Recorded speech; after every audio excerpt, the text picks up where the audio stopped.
இப்போ ஃபஸ்ட்டு இந்த sweet recipe ready பண்ணுறதுக்காக ஒரு பேன் எடுத்துக்கலாங்க. எடுத்து அதில் 1 கப் அளவு கருப்பு உளுந்தம் பருப்புலாம் சேர்த்துக்கலாம். சேர்த்து மீடியம் ஃப்ளேமில் வச்சு இதை நல்லா வறுத்து எடுத்துக்கலாங்க. ஹை ஃப்ளேமில் வச்சிங்க அப்படின்னா டக்குன்னு கரிஞ்ச மாதிரி ஆயிரும். ஸோ மீடியம் ஃப்ளேம்லேயே லைட்டாக கலர் மாறுற அளவுக்கு வறுத்து எடுத்துக்கலாங்க. இப்போ நல்லா வறுத்து எடுத்துட்டோம். இதை அப்படியே வந்து பார்த்துட்டிங்க அப்படின்னா ஒரு பிளேட்டுக்கு மாற்றிக்கலாங்க. இன்னும் ரொம்ப நேரம் வறுத்தோம் அப்படின்னா ரொம்ப கரிஞ்ச மாதிரி ஆயிரும். இப்போ உளுந்து எடுத்த இல்லைங்களா, அதே கப்லேயே ஒரு 1/4 கப் அளவு பச்சரிசி சேர்த்துக்கலாங்க. சேர்த்துட்டு இதையும் மீடியம் ஃப்ளேமில் வச்சு லைட்டாக வறுத்து எடுத்துக்கலாம். அரிசி கலர் எதுவும் மாற தேவையில்லைங்க. லைட்டாக வறுத்து எடுத்து உளுந்து எடுத்து இல்லைங்களா, அதே பிளேட்டுக்கே மாற்றிக்கலாங்க. அது நல்லா ஆறட்டும். இப்போ நெக்ஸ்ட் ஒரு பாத்திரத்தில் வந்து 1 கப் அளவுக்கு வந்து கருப்பட்டி இருந்துச்சு அப்படின்னா சேர்த்துக்கலாங்க. பொடி பண்ணி சேர்த்துக்கலாம். இல்லை அப்படின்னா வெல்லத்தை துருவி கூட நீங்கள் உள்ளே சேர்த்துக்கலாங்க. சேர்த்து அதில் வந்து ஒரு 1/4 கப் அளவுக்கு தண்ணி சேர்த்து நல்லா இந்த மாதிரி கலந்து விட்டுடலாங்க. இது நல்லா கரைஞ்சி வந்ததுக்கப்புறம் இதை எடுத்து தனியாக வச்சிடலாம்.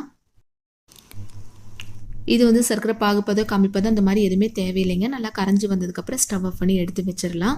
அதுக்குள்ளே இது நல்லா ஆறிடுச்சுங்க. இது வந்து ஒரு மிக்ஸி ஜாரில் சேர்த்து தண்ணி எதுவும் சேர்க்க தேவையில்லை. நல்லா பவுட்ரு மாதிரி அரைச்சி எடுத்துக்கலாங்க. அரைச்சி எடுத்துகிட்டு உங்ககிட்ட காமிக்கிறேன்.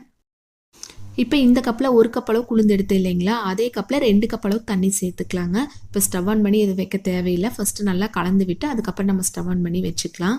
இப்போ அரைச்சி எடுத்துருக்கு இல்லைங்களா, என்னதான் பவுட்ரு மாதிரி அரைச்சி எடுத்தாலும் ஒரு டைம் இந்த மாதிரி சலிச்சு உள்ளே சேர்த்துக்கலாம்.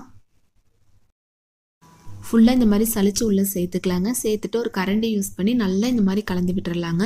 அந்த குட்டி குட்டியே கட்டி கட்டியே சேர்ந்த மாதிரி ஆகும் இல்லைங்களா, அந்த மாதிரி ஆகாமல் இருக்கணும் அப்படின்னா நம்ம ஃபஸ்ட்டே இந்த மாதிரி நல்லா கலந்து விட்டதுக்கப்புறம் நம்ம ஸ்டவ் ஆன் பண்ணி எடுத்து வச்சிட்டோம் அப்படின்னா ரொம்ப ஈஸியாக நம்ம டக்குன்னு ரெடி பண்ணிக்கலாங்க. இப்போ ஆல்ரெடி காய்ச்சி எடுத்து வச்சுருக்கு இல்லைங்களா, அதை அப்படியே உள்ளே சேர்க்காமல் ஒரு வடிகட்டி யூஸ் பண்ணி வடித்து உள்ளே சேர்த்துக்கலாங்க. இதையும் சேர்த்து நல்லா கலந்து விட்டுறலாம். நான் 1 கப் உளுந்துக்கு 1 கப் அளவுக்கு வந்து கருப்பட்டி உள்ளே சேர்த்துருக்கேன். உங்களுக்கு ஒரு வேளை இனிப்பு சுவை அதிகமாக வேணும் அப்படின்னா 1.5 கப் அளவுக்கு கூட தாராளமாக சேர்த்துக்கலாங்க. இதையும் உள்ளே சேர்த்து ஒரு டைம் நல்லா கலந்து விட்டுறலாங்க. நல்லா கலந்து விட்டதுக்கப்புறம் இப்போ நம்ம ஸ்டவ் ஆன் பண்ணி லோ ஃப்ளேம் மாற்றிட்டு எடுத்து வச்சிடலாங்க. வச்சு கைவிடாமல் நல்லா கலந்து விட்டுட்டே இருக்கலாங்க. ஹை ஃப்ளேமில் வச்சிங்க அப்படின்னா ரொம்ப கட்டி சேர்ந்த மாதிரி ஆயிரும். ஸோ லோ ஃப்ளேம்லேயோ இல்லை மீடியம் ஃப்ளேம்லேயோ வச்சு ஒரு 5 நிமிஷம் நல்லா கைவிடாமல் கலந்து விட்டுட்டே இருக்கலாங்க. ஃபஸ்ட்டு எடுத்து வைக்கும்போது ரொம்ப தண்ணி பத்தில் இருந்துச்சு இல்லைங்களா, இப்போ லைட்டாக கெட்டியாக இருக்குங்க. இன்னுமே வந்து பேனில் ஒட்டாத அளவுக்கு நம்ம கலந்து விட்டுட்டே இருக்கணும். அதுக்கு முன்னாடி கொஞ்சமாக நல்லெண்ணெய் உள்ளே சேர்த்துக்கலாங்க. நல்லெண்ணெய் சேர்த்து ஒரு டைம் நல்லா கலந்து விட்டுறலாம். ஒரு 2 நிமிஷம் இன்னுமே கைவிடாமல் நல்லா கலந்து விட்டுட்டே இருந்தீங்க அப்படின்னா பேனில் கொஞ்சம் கூட ஒட்டாமல் சூப்பராக ரெடி ஆகி வந்துருங்க. நான் ஆல்ரெடி சொன்ன மாதிரி ஹை ஃப்ளேமில் வச்சிங்க அப்படின்னா ரொம்ப அடிப்பிடிச்ச மாதிரி ஆயிருங்க. அவ்வளோவா நல்லா இருக்காது. ஸோ லோ ஃப்ளேம்லேயோ இல்லை மீடியம் ஃப்ளேம்லேயோ வச்சு இந்த மாதிரி பேனில் ஒட்டாத அளவுக்கு நீங்கள் பார்த்து எடுத்துக்கோங்க. இப்போ பாருங்கள், இந்த ஸ்டேஜில் நம்ம ஸ்டவ் ஆஃப் பண்ணிவிட்டு இதை அப்படியே ஒரு பிளேட்டுக்கு மாற்றிக்கலாங்க.